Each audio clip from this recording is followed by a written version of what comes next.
Hello, everyone, and a very good morning to all of you. Distinguished delegates and participants from SAARC member states, ladies and gentlemen, I am very thankful to all of you for joining us in this SAARC webinar. My name is SN Javed, and I am a research fellow renewable energy working at SAARC Energy Center. I shall be moderating today's webinar, the aim of which is to introduce the system design and simulation software and to enhance the capacity of the SAARC professionals on using this software. First of all, allow me to briefly speak about the important role played by our Center SAARC Energy Center in the South Asian region.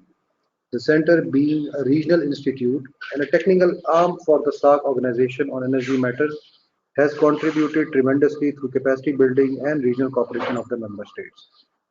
This center started its operation in the year 2008, and in the last 10 years, the center has emerged as a vibrant and effective SAARC institute which has played its role in all regional level energy initiatives.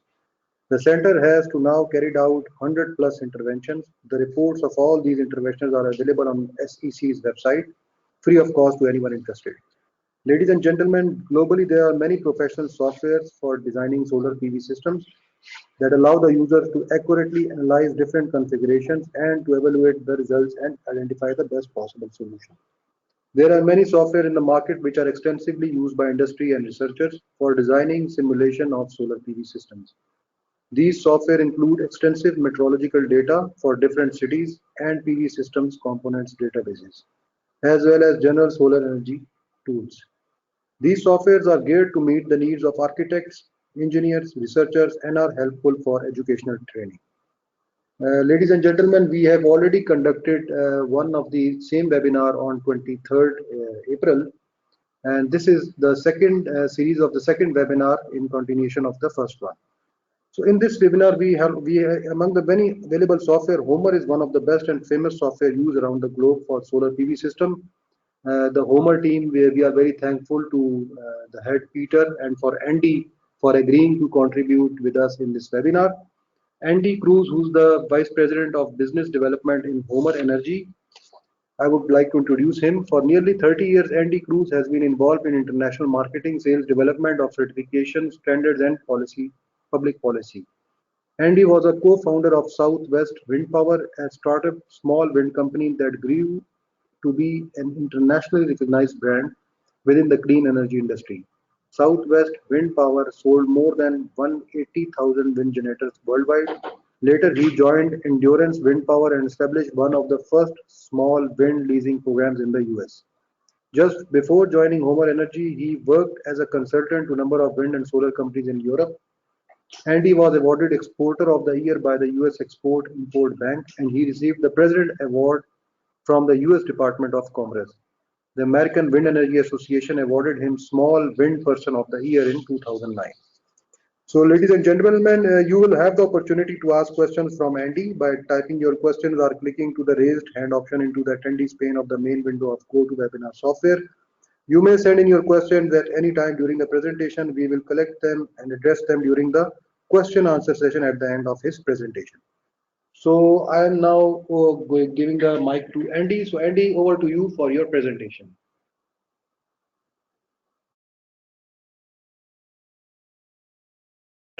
Electronically. Let me turn my screen on here. There we go. Can everybody see my screen okay? Yes, perfect, Andy. It's visible. Okay, very good. Again, thank you very much for this opportunity to speak to everybody there in Pakistan. Again, yes, my name is Andy Cruz, and I'm Vice President of Business Development. My presentation today really is going to cover a little bit about what's going on in the marketplace globally in terms of energy generation from a distributed energy perspective, and also then getting into a little bit about our software and how it's helping develop that market. So what we're seeing in the marketplace is some very interesting trends. We're seeing where distributed energy and the microgrid space is continuously changing. You know what? I have to do something. I very much apologize for this.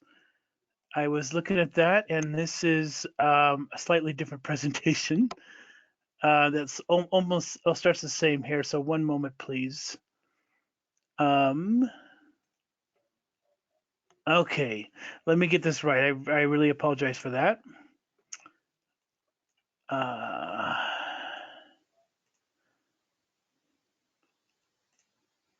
okay, one more time here.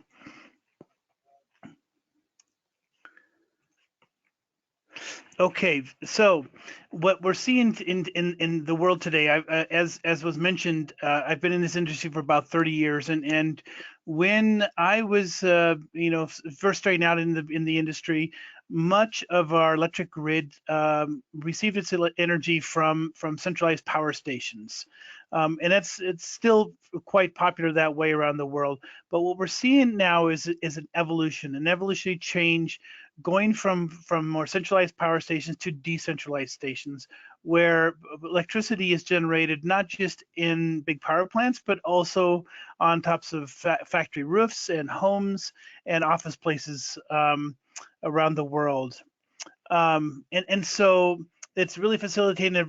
There's a big question, of course, which we'll get into in a moment, is exactly why that's happening. But just to start off with just a little bit about what exactly is a microgrid and what is distributed energy.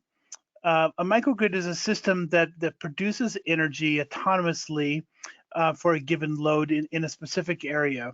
And it can be comprised of solar systems, wind turbines, generators, control systems, energy storage, and also diesel gensets. And these systems can either be connected to a larger grid or it could be run autonomously by themselves. And there's a lot of reasons why people are exploring this new industry. Some of it's because of a weak grid. You have a lot of power outages and you want to sustain energy for a particular application. Economics, which we'll talk about that in a moment.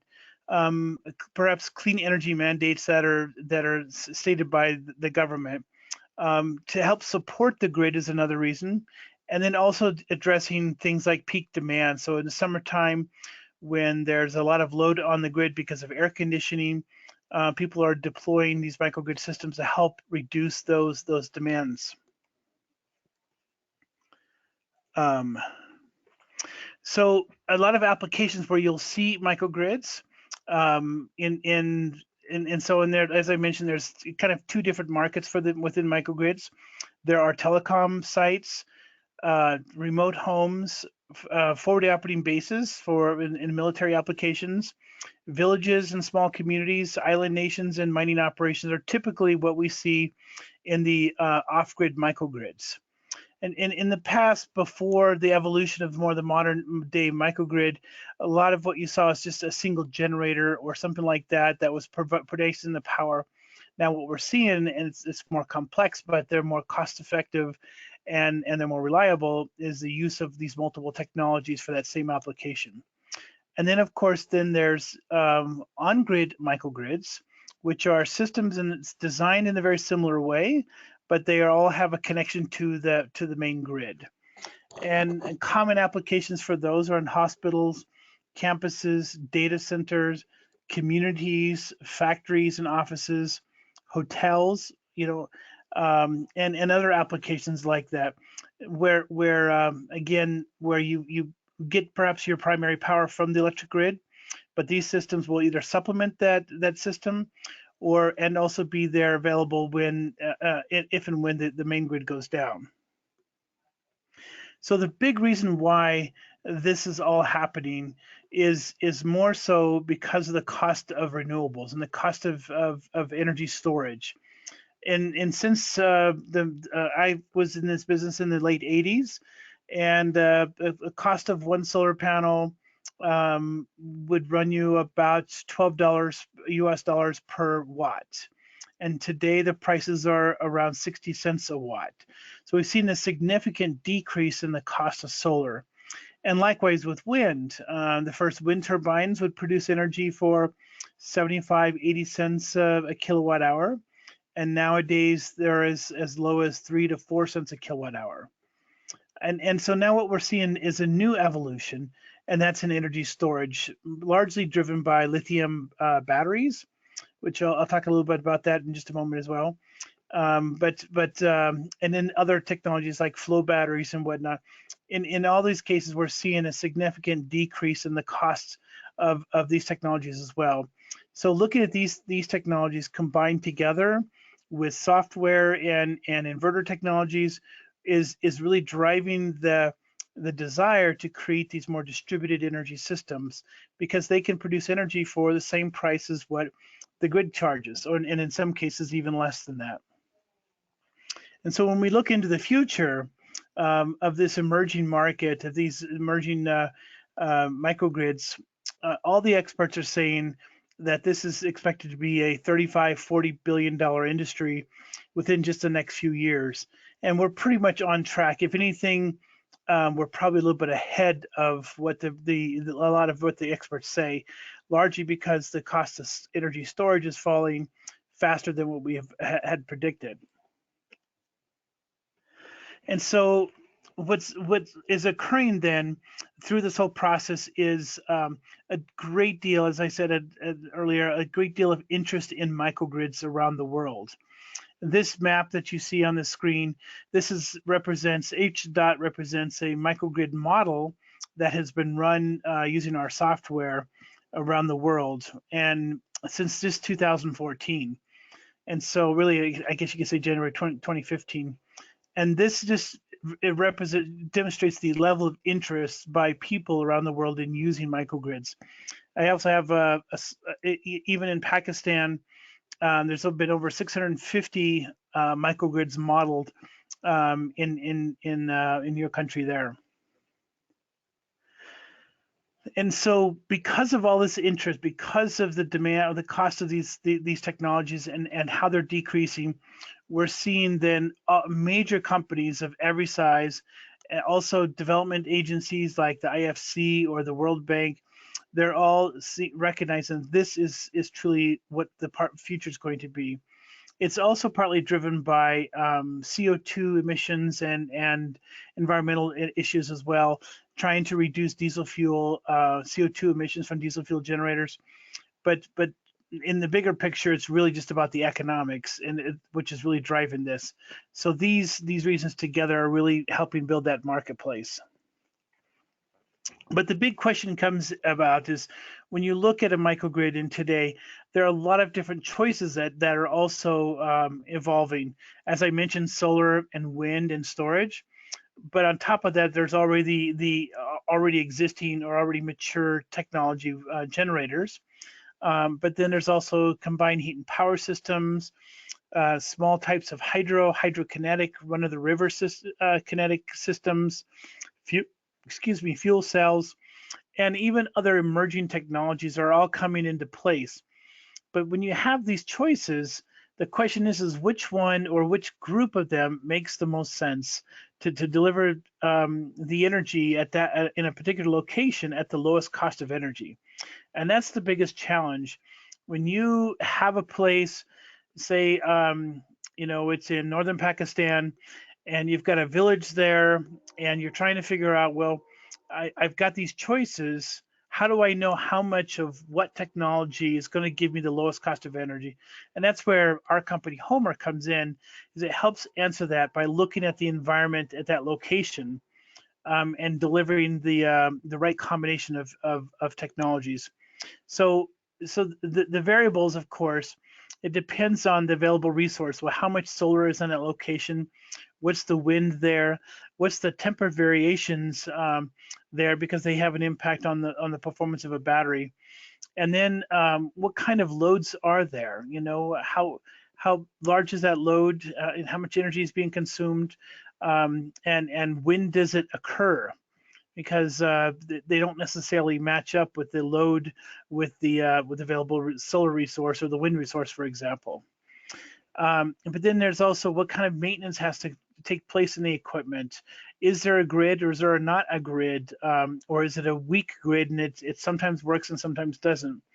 And then there's other on-the-ground conditions that also have an impact. And so the software is there to help try to answer, those questions about what makes the most sense.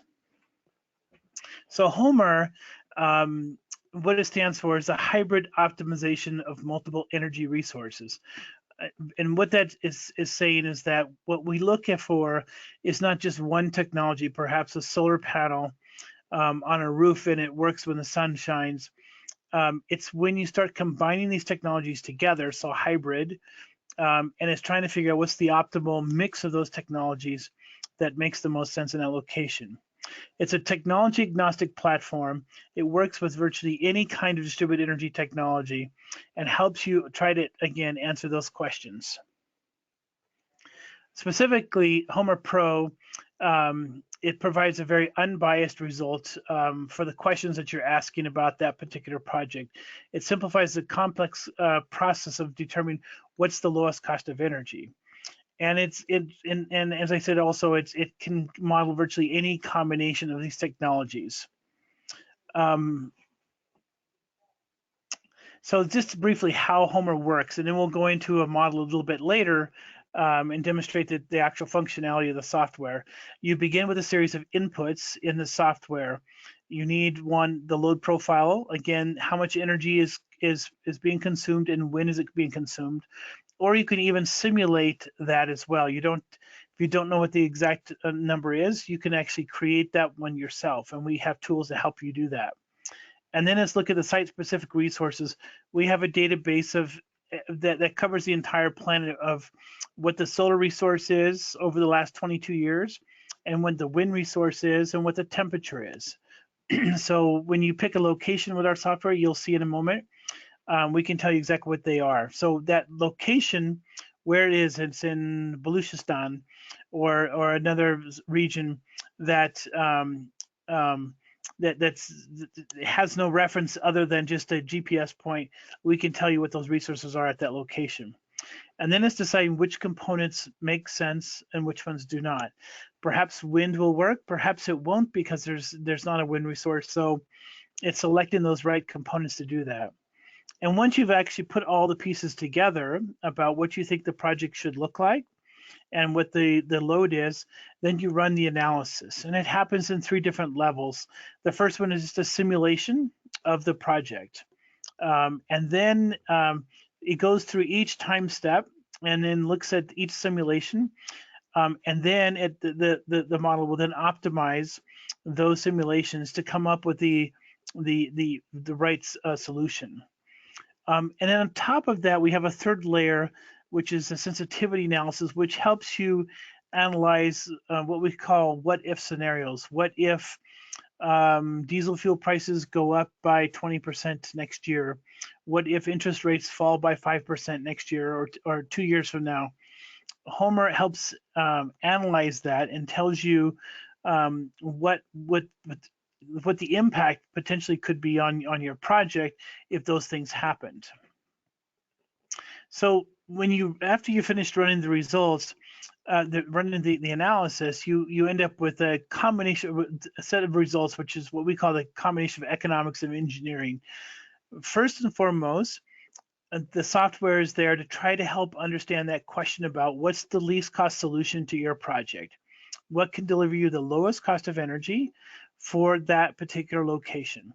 And as you can tell from every environment is different, every project's going to be a little bit different. And we try to take the complexity out of that. So we give you system sizing, we'll give you performance characteristics, we'll give you financials and all kinds of other reports that can help you make that decision as to, does this project make sense to do or not? So Homer also, as a company, in addition to its software, also provides a lot of consulting services around the world.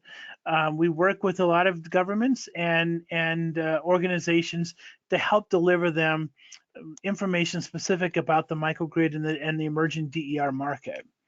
And we also then provide training services as well. So as a company, we're still a very small business, but we have a large footprint around the world in helping deliver the solutions that people are looking for and understanding the economics of a project. So I will leave this slide deck for later, and if anybody would like to learn more about the company and the software, they can certainly contact me or go to our website as well. So with that, should we ask for any questions, or should we just go right into the software? Andy, I think you can go on with the full presentation along with the case models, and then we will address all the questions at the end of your presentation. Okay, very good. So this here, what you see in front of you now is the platform of the Homer Pro software. This is what we call the main landing page. It's really a very simple but elegant software. You begin with the top here. We have a ribbon which has all the primary control systems. Here in the window here is where you can select any kind of location.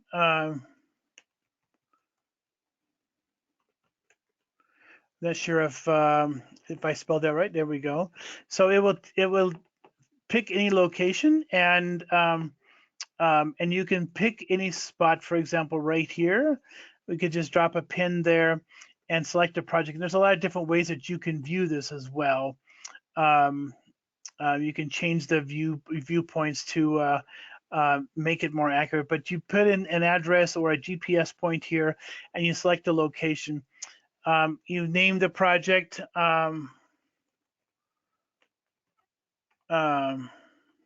Get this right. And then you can make comments about the project here. And these are important to, after you've run the report, you can make comments, and then as you generate the reports, you can then use that in your project. Down here, we have a lot of the primary areas about finance. We have discount rates, inflation, annual capacity shortage. This relates to just looking at more performance.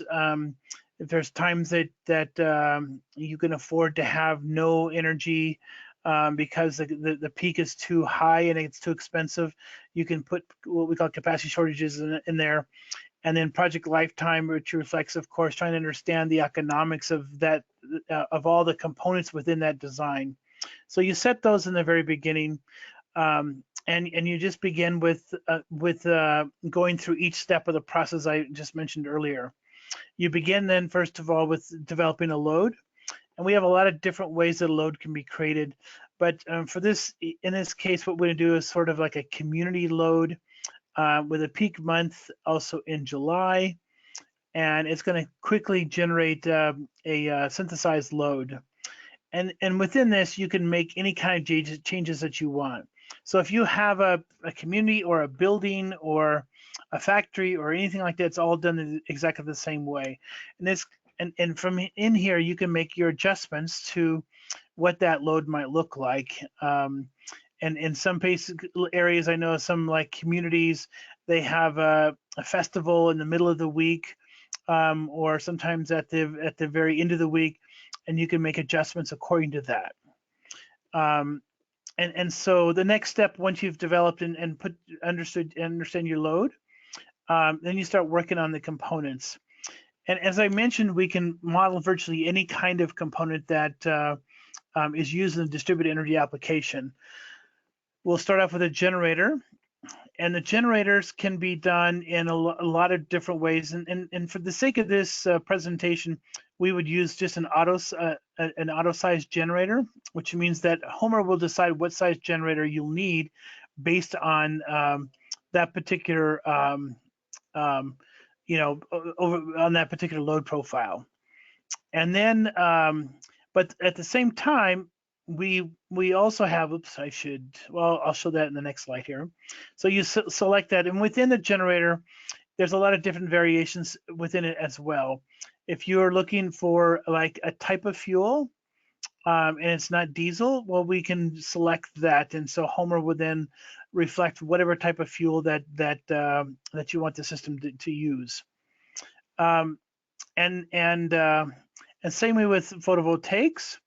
We'll start off with generic flat plate, and this is a little bit interesting in this particular one, and I'll explain this in just a minute. But what we have inside of this is also a very large catalog, Homer then looks at all the specifications of each of the generators or storage batteries or wind turbines and solar panels, and we build in all the specifications that help it properly model that particular component. So it makes it very convenient. You can also, if we don't have one, if you have a particular type of generator that we don't have in here, there's also a very easy way of building your own components as well. And so we'll just add some photovoltaics into this. Oh, I wanted to. So let's see here. Go back to here. So one thing I want to point out too is you had a class earlier, and you were a couple days ago, and you were helping to use a design tool called PVSys. Well, this is what we call the PVSys wizard here. And so if you have a particular building or a location where you have a limited amount of PV, Homer doesn't know that. When it calculates runs the calculation, it's going to assume that you have as much room as you need for your photovoltaic array, but you might be constrained to a certain location. Well, you build that in PVSys, and you can easily use the wizard and pull that data right into Homer through that, thus limiting the size of the PV array that the microgrid can operate on. So it's a very handy little feature that we just recently came out with. And so same with wind turbines. So this is, you can select any kind of wind turbine in here. We have a complete catalog from less than a kilowatt to 1.5 megawatt wind turbines, or 4 megawatt machines from Enercon, for example. Actually, it's a 7.5 megawatt. And so we won't add a wind turbine into this at this moment. And then we have, again, storage, and we're going to add some storage into this as well. And in each step of it, you'll see that there's costs associated. In some cases, we put in the generic components, we put in the cost. Usually the other components, there's no price in there. That usually you have to obtain that from the manufacturer or from a dealer in that area. And so here in this particular application, we're using a lead acid battery, but you can use just about any kind of battery that is manufactured today, and Homer knows how to model that. And then finally, and finally in the inverters, you need to add a system converter as well. So once you've got all the components built into it, one other thing I have to add to it is resources. And oh, by the way, before I leave components, let me just go through some of these other areas. So within each of these components, you also have if there's a design of a generator that just does not exist, it's not a regular generator. Maybe it's a you're using a wave, tidal wave machine or something like to produce electricity, or something very unique. You can use the custom control or custom component to actually design that. And we also then in schools and universities where they have combined heat and power systems, we have the components here and here to do that. And then we have a couple different types of hydrokinetic, and then standard hydro systems. So this is more of a run of the river type hydro system, and this is more with dams. And finally, we also have a fuel cell component as well, so where you need the reformer and the electrolyzer and the hydrogen tank. So this is what makes up all the different components that will you can choose from to design that system. And finally, now is the resources itself. So we want to start off with putting the solar information in. And again, like I said, we've got this global database. So if we want to know what the resource is for the HORA, we just click on that. And so this basically demonstrates this is the solar radiation data for over the last 22 years in Pakistan there. And then the same with wind, we can look at that and do the same thing. Not a very good wind site, as I kind of thought it would not be. So it runs somewhere about 4.5 to maybe 5.5 meters per second. It's the windiest time is in June in that region. And finally is temperature. We need that to understand for battery variations and solar performance, solar panels performances. So it gets quite warm. It looks like in the summertime. In June, it gets to about 32 degrees C there. So these are all the different metrics that you need. So before I'm not gonna run this model because it'll take too long. So I'm gonna show an example of what it looks like, the output of a pre-made one. But I do want to show you just some of the other features that are also available in the tool. Um, Again, you saw some of this already in the initial landing page, but we also have a lot of some other variations in the economics. So it's looking at perhaps if you are designing the system and you want to put in, plug in a number for your basically your fixed capital costs that are not associated with the components, you would put that here. Maybe roads or bridge or roads and power line infrastructure and whatnot would go in there. You would make adjustments to your lifetime here. So if it's a 20-year project or a 15-year project, that has a direct impact, of course, on the economics of the project. And the other ones we've already discussed.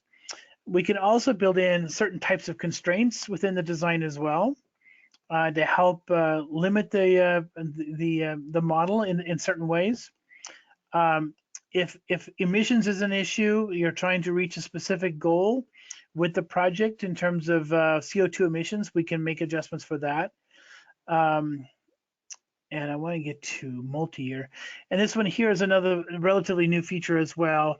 So Homer traditionally does what we call an 8760 or a 1 year analysis of the project. We can actually go out though after 10, 15, 20, even 40 years if you want.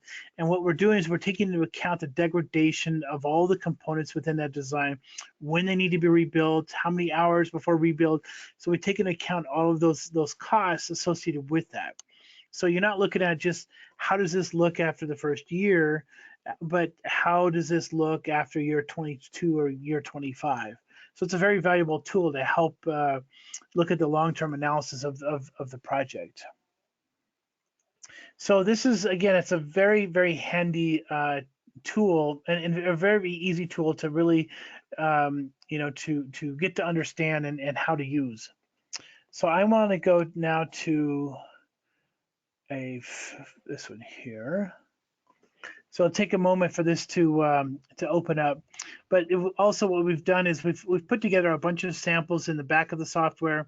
So it makes it very easy for you can take a look at one that's already built, how it works, and kind of build that in your mind about what are the different things that you need to do to make it operate correctly. And here we go. Okay, so this is an example of a Philippine village. It consists of 2 wind generators, a PV array, energy storage using looks like lithium, I guess a lithium battery, inverter. This is your load, and this is your generator. So this is a hybrid system using 3 forms of energy generation and one storage. We've plugged in some basic information about the project itself right here. And then we've got down here basically we've left this pretty much the same. So if we want to look at the electrical load, we can look at that right away. So this is what the sample village looks like. It has about a 2 kilowatt average daily load. I guess so. And let's see here. And the components, we can look at a lot of the different generators in this system here. So this is basically the capital costs, what we've put into it, what the O&M costs are, what the replacement cost is after it's lived its life. It has a 15,000 hour life on it. And this is kind of one thing that's kind of handy. If the generator already exists there, you can actually change the life of the generator, plug that generator into your model, put in the remaining hours and minimum runtime, and basically shorten that life of the generator if it's already installed, and then put in the replacement prices so that you can actually continue to use the existing equipment until its life is over with. And so the wind turbines, they were using a generic 3 kilowatt and a generic 10 kilowatt, probably a Berge wind turbine or something like that. And then energy storage, let's use a lead acid battery here at a capital cost of about $300. So I'm going to go to the results panel and show you kind of what it looks like after the model has been run. Now this one here has run a number of sensitivities, so that you'll see it's a little bit of a busy screen. The top screen here is the sensitivity cases, which just gives you a lot of different variables that you might have considered in. Down here is the optimization results, and these are the most important ones. When this was run, you can click on the overall if you're just curious about how many different simulations did it run. It ran literally thousands of simulations to get to the answer that we were looking for. And the winner of this thing was not wind at all. It was solar and diesel and storage. And so I'm just going to double click on that item. Well, before I actually go there, you can get a quick overview of what's going on here. The net presence costs, that's what we're using as the as kind of the main objective, is which has got the lowest net present cost. It gives you a cost of energy, which also results in the lowest cost of energy. We also can look at the operating cost per year, initial capital costs of this whole project, and the renewables contribution and fuel consumption. So it goes all across. So it just gives you can even customize this bar to display whatever you would prefer to see. But to get the answers, you just want, oh, I don't like that. Oh, I'm having a problem with my hard drive. This is not good. Let's see here, what I can do here. This is quite embarrassing. I've had some problems with my hard drive lately, and I'm not going to be able to show. This is really not good. Okay, well, I'm hoping I can see something, but I'm not sure if my computer's going to allow me to do that right now. It's doing some really strange things at the moment. Bear with me one moment. Let me see if I can get this thing to, no, it's not going to allow me to do this. Oh, goodness sakes.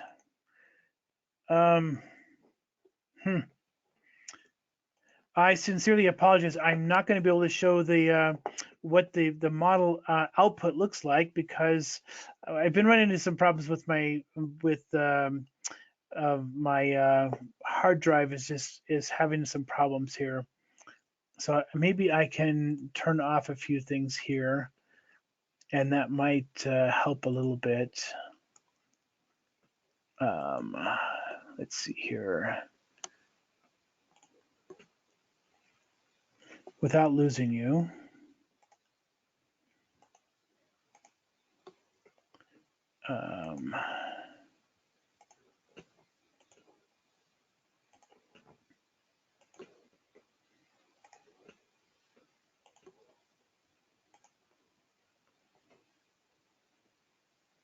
So okay, let's see if it just gives me just enough.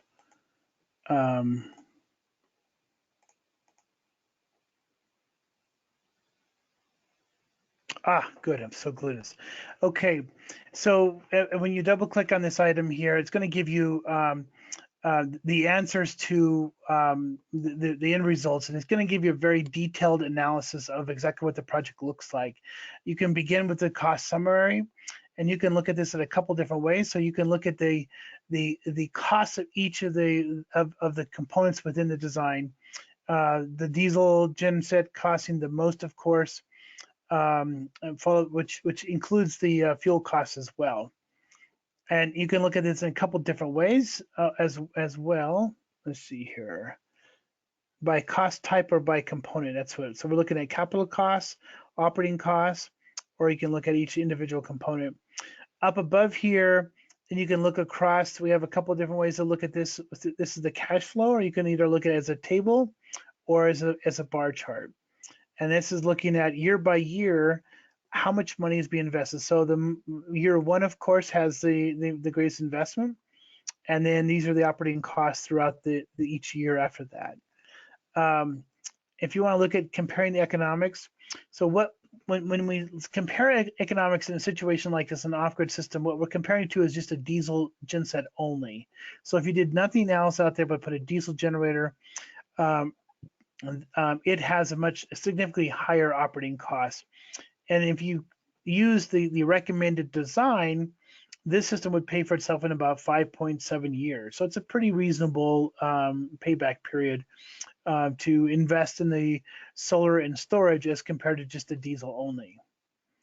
And then the electrical, all through here is just a variety of just really great charts that kind of give you a perspective of what's going on in the design, what the diesel contribution is and what the solar contribution is. And here's a little overview of fuel costs. The diesel fuel, this is the diesel generator operating. This here is what we call kind of a heat map of the system. So this gives you a 24-hour day, 365-day view of what's going on with that generator. When it's off is in the black, and when it's on, of course, it really gets into just a little bit here and there. There's a couple moments where it's peaking out at its rated capacity, but for the most part, it's running in the 2.4 to 3 kilowatt range. Renewable penetration is another example of just looking at the renewables throughout the day, and then also the battery, how hard it's being charged. And when I look at this, it's being used very heavy, or it's the orange means it's 100% charged, and you can see basically during the early morning hours and the evenings is where it's discharged the most. So another way to look at it is also with what we call the time series plot. And this here just compares different components. So we have an AC primary load, and maybe we've got diesel output here. And it doesn't look very nice right now.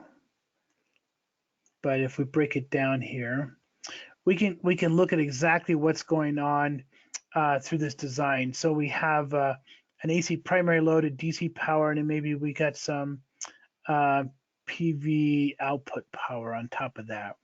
So this really shows you day to day or hour by hour what exactly is going on in the design, in the simulation. So it's a very handy tool to try and do an analysis on, if you're having too much renewable penetration, how is that happening? Sometimes that's not a good thing because you can get voltage spikes if you've got too much energy that's on the system that it cannot handle. So, and finally, just one other thing I want to show you too is a simulation report. Once you're finished with the entire project, you can actually then turn this entire report into any kind of a PDF. I'm not sure if my computer will handle this. We'll see. I hope it does. It'll generate automatically a report that you can then work with customers with, or work with agencies with. You can turn it also into a PowerPoint presentation. A lot of different ways that you can use the report to help demonstrate the value of a particular project somewhere. And thinking from a perspective of government agency in Pakistan, and this is anywhere in the world, if you're looking to get the most impact on the economics of a project, it's really recommended to use a tool like Homer or something like this, just basically a optimization tool that will ensure that your money is being invested in the most wisest way. That's not just going all towards a simple PV only job, when there's other technologies that can really help drive down that cost, or a diesel only cost. What you're looking for is a system that works reliably, but yet delivers the least cost of energy for that particular project. So I'm trying to get to a couple of things here. Here we go. So this is a lot of the outputs that you're going to see is essentially what's going on, the capital costs, the operating costs, replacement costs, and even salvage costs that we take into account. And it really can give you the answers that you're looking for and understand the economics of that particular project. So essentially, that's my presentation. It's kind of an overview of Homer Pro, and I'm certainly open for any questions that anybody might have.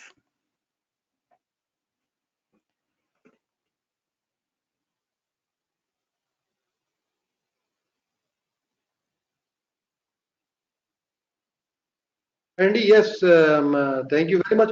So, do you have some examples to show? Anything else to show, or is it? Are your presentation is finished now? Yeah, that's finished now. So we went through the last example of the Philippine village. I hope everyone saw everything. I was having some problems with my computer, unfortunately. No, it was okay. It was fine. We could Okay, check good. it. Yes. So, okay, Andy, we are going to note down. We are noting down some questions. So, in the meanwhile, if you want to speak something else for 2-3 minutes, you can go on. I'll just grab the questions and then put it up. Okay, no problem. So I will go back to a presentation. Let's see here.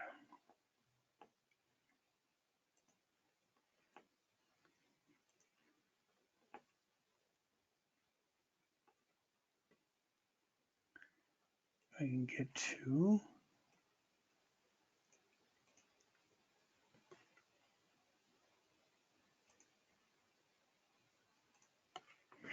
One of the things I want to point out is this, the different types of technologies that are evolving. You know, for those that are, I'm sure everyone's quite familiar with solar photovoltaics.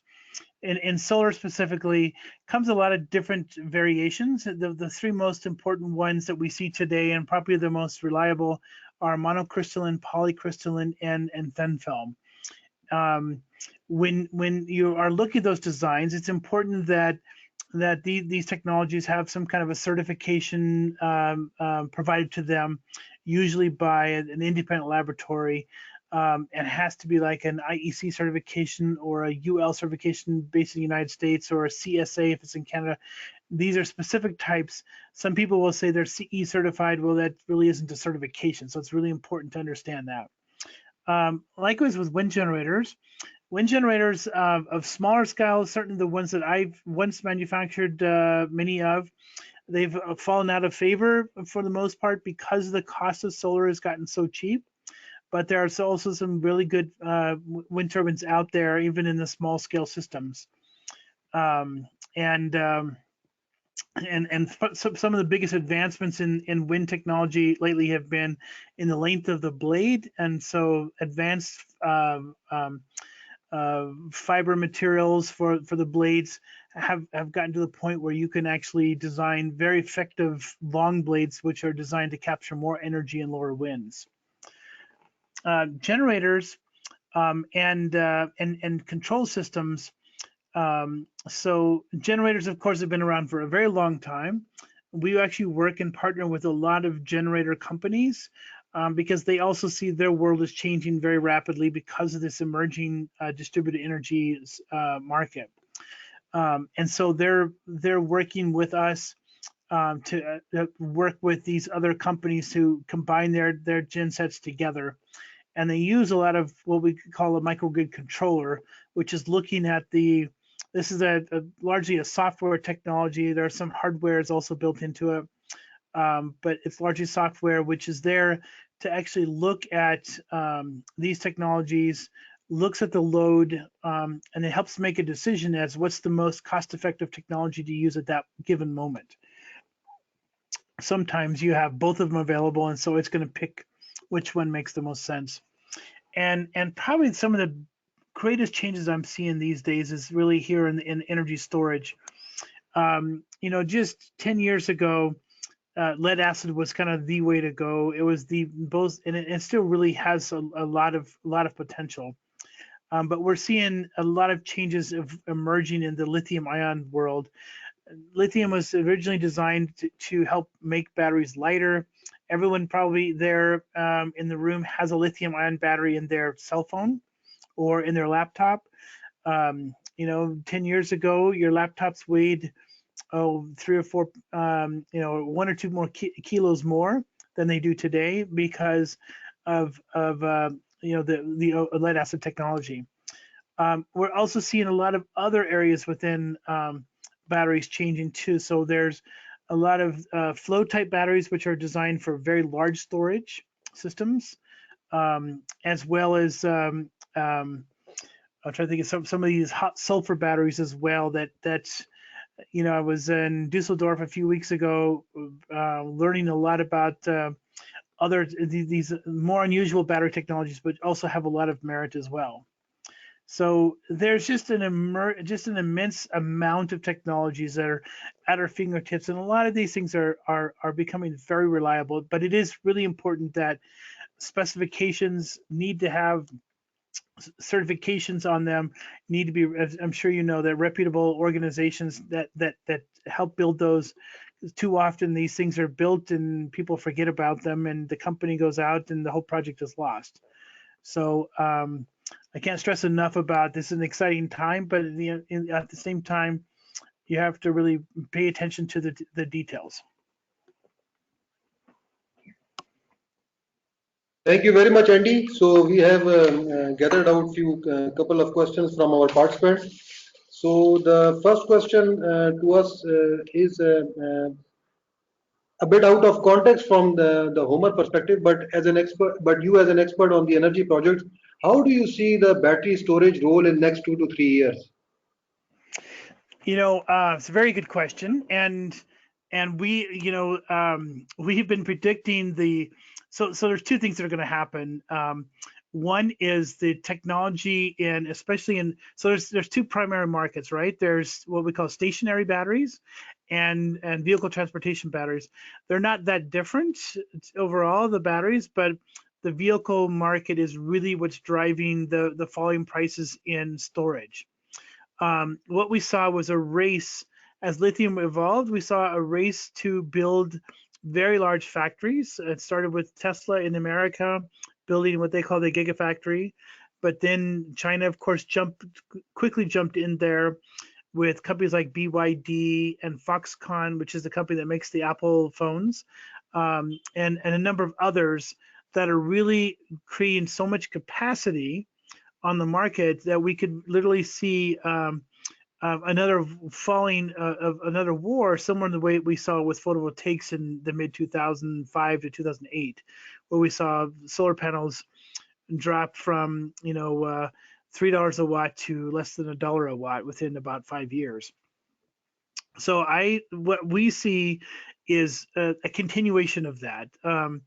We think that there won't see as many real breakthroughs in lithium technology. You'll see a lot of incremental improvements in the technology, which is going to drive greater capacity, energy storage capacity, and probably longer lives to them. But all on top of that, we're going to probably see another, I'd say every year over year, somewhere between 7 to 14% drop in battery prices year over year. So it's quite an exciting time because it only improves the opportunity for microgrids. Thank you, Andy. Thank you very much. So, Andy, I have a question from you, from myself. I mean, in your software, you have shown that you can limit the amount of emissions from these gases, NOx and SOx. You can limit those emissions. But from the perspective of after the evaluation, if you have different technologies, but your software only gives the analysis based on the economic side. So is there any way that we can check out or compare 2, 3 different options after the simulation on the basis of economics plus the emissions emitted from that option? So yes, the answer is yes. So you can do that just with even just the sensitivities here. You can create 2 or 3 sensitivities and say, I'm going to compare what's the impact of reducing the economics And I can tell you, I'll show you if I can pull it up quickly. Another presentation I did not too long ago, which let's see here if I can just here and get to here. So this is an example of a presentation that I did a while ago, which is looking at what we call the 100% the challenge of 100% renewables. Renewable energy works. It works very well at reducing the cost of a system, but when you get too high of a penetration of renewables in the system, the actual cost of energy will actually go up, and it's more that last 20%. So you can actually run the scenarios that you were just suggesting with a sensitivity analysis, and then you can see then and chart out the impacts of what that would look like in a model. And so what happens if you get above, and we tell people this all the time, when you get above 80% renewables penetration, you're going to see the cost of your system go up very high. And you can get to 100% renewables, but it's going to be very expensive. Okay, thank you, Andy. So, Andy, one another question is which small scale renewable energy technologies are likely to make a significant impact on energy solutions in the near future? The biggest one is really going to be solar plus storage is probably going to have the greatest impact in the very near term. And that can be done like in America, for example. There are over 1 million homes now and businesses that have PV systems installed. In the year 2000, there was about 500 systems. So we've seen just in the last 20 years a dramatic change in the number. And I'd probably say majority of those systems were installed from around 2008 till until 2019. So some of the biggest changes is really directly driven by those two technologies. Solar PV. And another question is very close to this question also. I mean, how do you see an effective role of super capacitors in energy storage in next 3 to 5 years? We already talked a lot about lithium-ion batteries. So, what is the role of super capacitors? So super capacitors, have the ability to charge very rapidly and then discharge over time.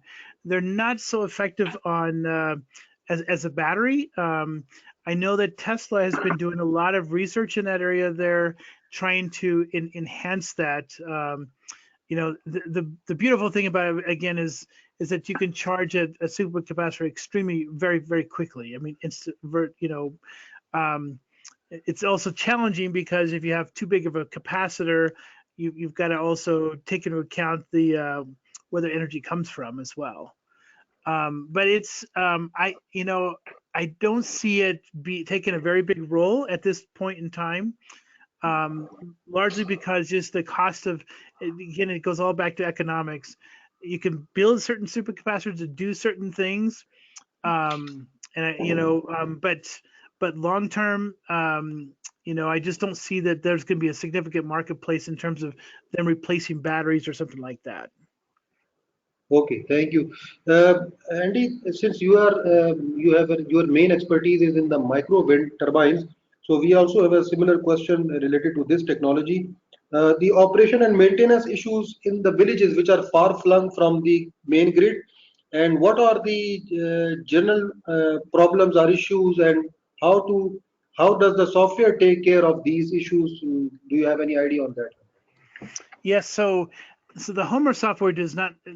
Homer software can take account for the cost associated with what we think that the maintenance cost would be, but it doesn't necessarily do anything about that. But within a good microgrid system, you'll have a microgrid controller. And now here's where the challenge gets in, because if you've got a village way in the north and they don't have internet connection, that sometimes can be a challenge.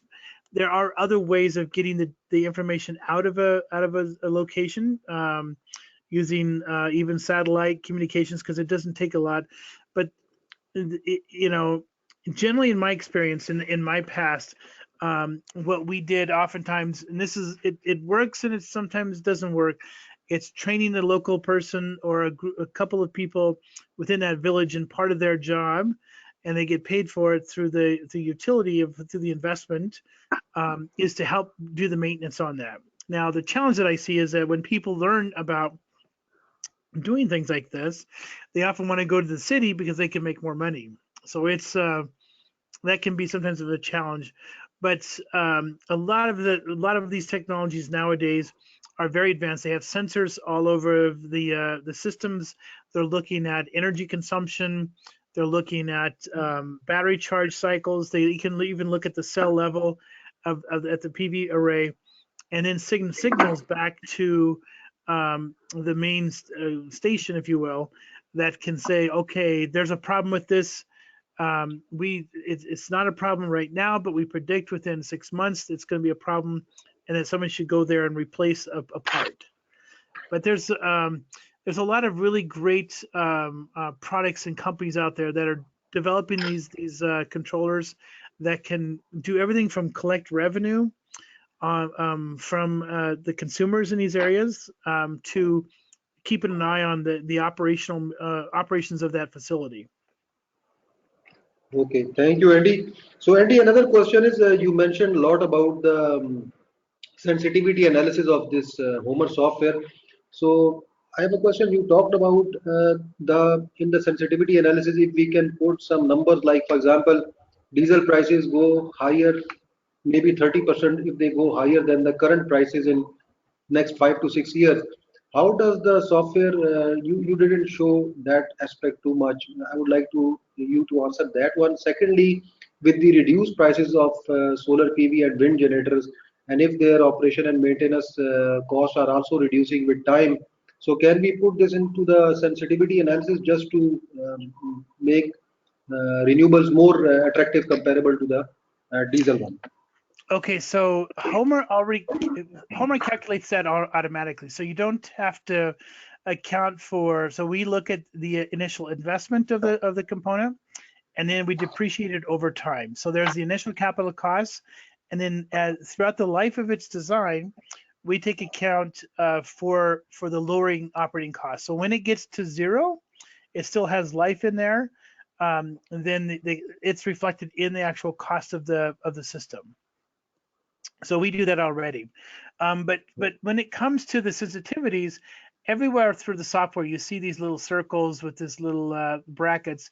These are your sensitivity calculations. And so virtually everywhere in the design, you would just click on the item, and so you can plug in these penalties, or for example, in this particular one, or in economics, if we wanted to look at inflation rates, we can say, well, maybe there's a 3% and then 4% or something like that, and we click on OK, and you see it pops up these little 3 here, and that means that it's gonna run that. And then when you go to the results section, which I was having problems with the software, so I'm not sure if I can get to work this for. This up here is all those sensitivity cases that we ran, and so we were looking at all those. So when Homer was finished with running the models, it said that this here happens to be the most cost effective of the sensitivity cases. And then it goes up from there. You can see it from 68,000 net present cost to 89, 90,000. So, and so in each one of these, if I click on the sensitivity case, or if I want to click on this sensitivity case, you'll see it change down here. And so within this sensitivity, it ran all of these optimizations within that sensitivity, and this is the winner of that particular one. Okay, thank you, Andy. So, Andy, one of the question is from the participant that how accurate are the system variables like temperature, wind velocity, and solar radiation? Plus, another question is that the economics of projects, who determines the economics of project? That is the discount rates, inflation, and project lifetime. The second part, I think you don't need to answer because we as a user feed these information into the software. First, you can answer a bit about how these radiations and temperature are. Right. So I'm missing the question. So repeat the question again. I'm sorry. Well, the question is how accurate are the system variables like temperature, wind velocity, and solar radiation? I think he's asking from the Okay. perspective of his resource. Okay. So when it comes to, so on the diesel side, we don't account for a couple of things, and this is actually something we're working on in the model specific to diesels.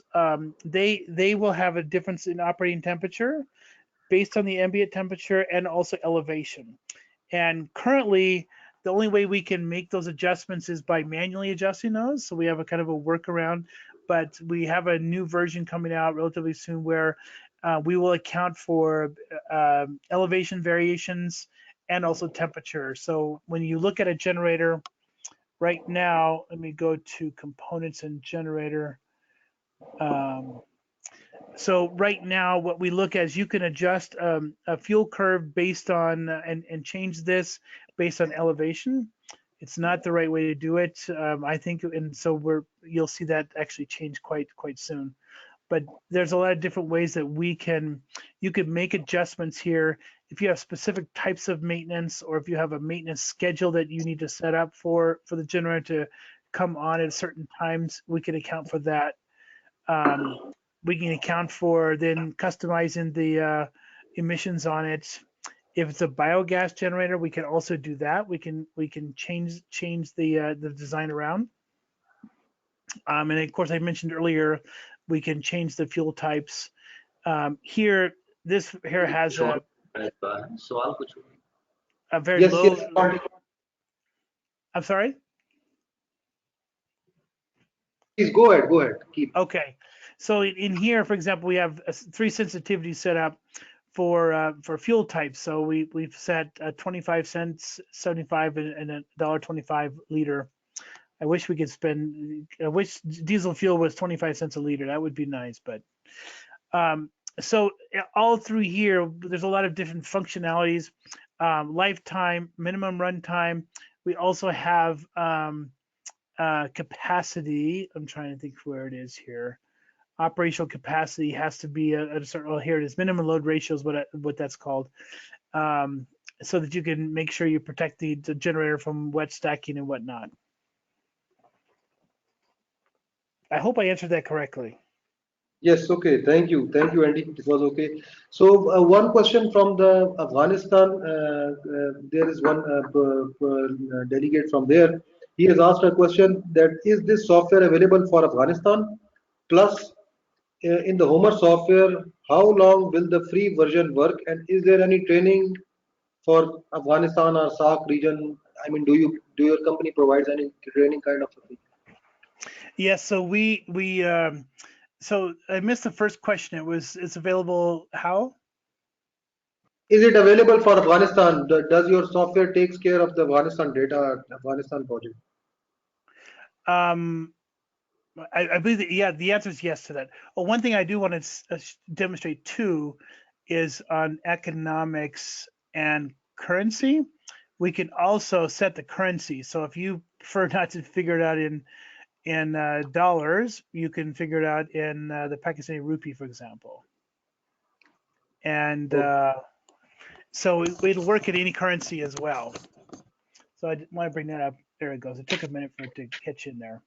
But so it'll take it and calculate everything in rupees. The free version is available for 21 days for free. You can play with it.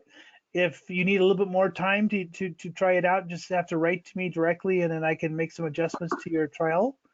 Um, but once you purchase the software, it comes with really it's just sort of an introduction. It's a free introduction to Homer. Runs about 3 hours, 2.5 hours. We put on a whole live class, basically using GoToMeeting as well, in the same way that we're doing today. But then we also can do foundation trainings the same way. Those last about 6 hours. Um, and um, um, and then when it gets beyond that, it gets more challenging over the web because it takes a long time. But we do oftentimes live trainings all around the world. So if there was like usually we like to see up to 15 people in a classroom, we can put on 2-3 day trainings at your location there, or we could find a right location anywhere in the world. We're putting one on Crete in Crete in just a couple weeks. We've put them on in just every corner of the world. Thank you, Andy. I think you have answered his question. So, Mr. Zafruddin from Afghanistan can talk with his ministry and maybe try to engage you in the future for any kind of trainings. So, Andy, last question.